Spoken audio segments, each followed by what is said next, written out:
L'orpaillage occupe des millions de Burkinabés au nombre desquels une part importante de femmes sur toute la chaîne d'exploitation. Ces femmes vivent et travaillent dans des conditions souvent déplorables. Consciente de cette réalité, l'Association des femmes du secteur minier du Burkina, AFEMIB, s'investit pour la reconversion de ces femmes orpailleuses.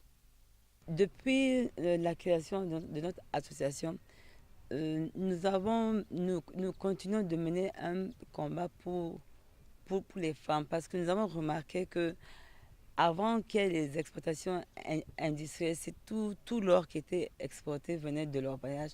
Et nous avons constaté que les femmes participaient à 80% de la production du traitement du minerai, mais ce n'est pas pour autant elles avaient droit à un pouvoir d'achat plus élevé. Au contraire, c'est la pénibilité, les maladies sur les sites d'orpaillage, ce sont le lourd tribut qu'elle paye. Et de plus en plus, le minerai se fait rare. Et notre vision est de plus en plus de les reconvertir parce que tout le monde le sait, toutes les ressources minérales ont une fin. Après les sites d'orpaillage, qu'est-ce qu'elles vont faire? Sans compter tous les jeunes, tous les jeunes, les bébés qui sont présents sur les sites d'orpaillage.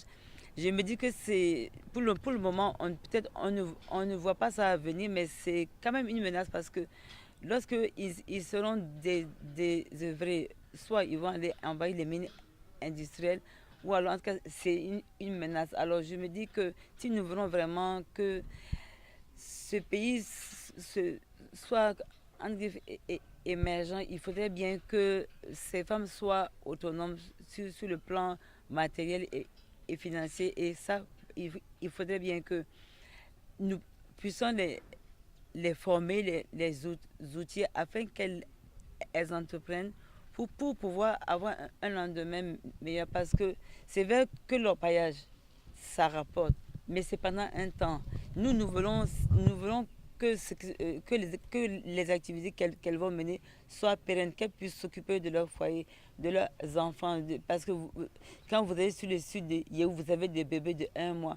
Vous avez des femmes enceintes qui creusent dans les galeries.